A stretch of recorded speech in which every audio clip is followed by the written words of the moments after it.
how your childhood still talks through you. Oh, yes. Our childhood still talks through us. So today we're going to learn what are the 5 repeated voices we need to identify as parents. What are the 5 repeated voices we need to work on as parents? Number 1, the critical voice. Oh yes, we need to work on the critical voice. That voice that tells you you're too emotional. That voice that tells you you're too slow. That voice that tell you you're not good enough. That voice that tell you you're not good at anything. That voice that tell you you can't even do this. You can't even succeed in this school, in this business, in this course.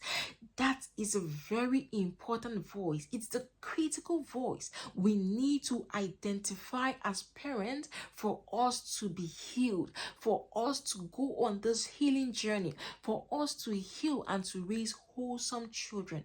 So what are those critical voices that comes to you occasionally? What are those voices you've heard? What are those phrases or those things, those phrases that are not serving you? You've heard over and over again that over time it has become part of your inner voice. You need to identify it's a critical voice. It's a critical voice, and you need to identify to work on your healing journey. The second voice we need to identify as parents is the fearful voice. That voice that tells you don't mess things up. That voice that tells you, oh, you're not going to succeed in this. That voice that tells you, why do you even want to do this video? Who is going to watch this video? That voice that tells you, oh, you've not got all it takes to teach. That voice that tells you you can't write a book. That voice that tells you you can't do this, you can't do that, you can't do that. It's a fearful voice, and it's an important voice we need to identify as parents for us to work on our journey. So what is that fearful voice you have as a parent? We all know our voices. We know our critical voices. We know our fearful voices. So what are those fearful voices? The fearful voice that constantly occur to you, that prevents you from getting up even when you've made a mistake, that prevents you from moving, that prevents you from doing what you really want to do. It's a fearful voice. You need to identify it, and you need to work on your journey. The third voice we need to identify as parents is the absent voice. That voice that is absent. That voice that is silent during conflicts. For example, your children are having they're having conflict. They're just exchanging words, and you're just keeping quiet.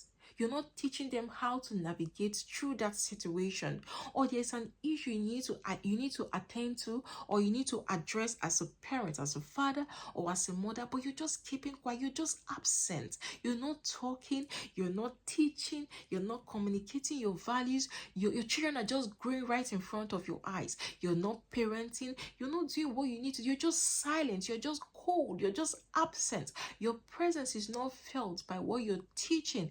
It's a voice you need to identify for us to work on our journey. Don't be absent as a parent. Don't be silent during conflict. Teach how to handle conflict. Teach your children how to handle conflict, and our children should be able to see the way we handle conflict. Don't be silent, because the absent voice is a thing we need to identify and work on. The fourth voice is the shaming voice. That voice that shames. That voice that says, what's wrong with you? That voice that tells you you're not worthy. That voice that tells you you are not enough. That voice that tells you, oh, you've not gotten to the stage. You've not reached this class. You're not within our class. You're not within our circle. You're not within our clique. That voice that shames, that voice that tells you, oh, you're not good enough. That voice that tells you, these voices. So what are those voices? The shaming voice that you constantly hear as a parent.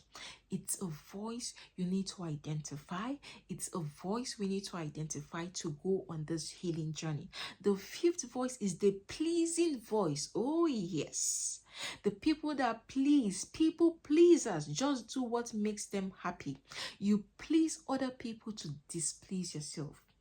You allow other people to encroach into your time. You allow other people to encroach into your activity. You have no boundaries. You allow everything. You please people so you can be happy. No, so they can be happy, not you being happy. It's a voice.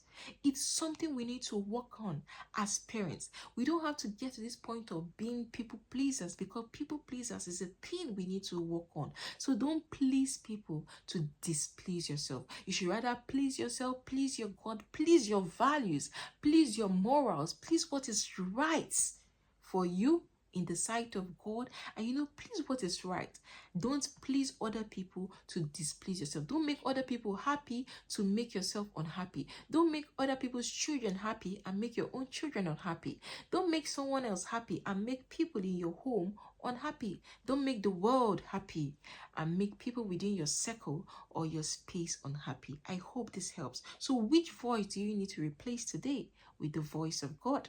Which voice do you need to replace today? With the truths in the word of God. Which voice do you need to replace with God's truths? That is important. We need to replace all these voices: the critical voice, the fearful voice, the absent voice, the shaming voice, the pleasing voice, with the voice of God's truth. I believe this has helped. Please like this video, please share this video, and please subscribe to our YouTube channel. Thank you.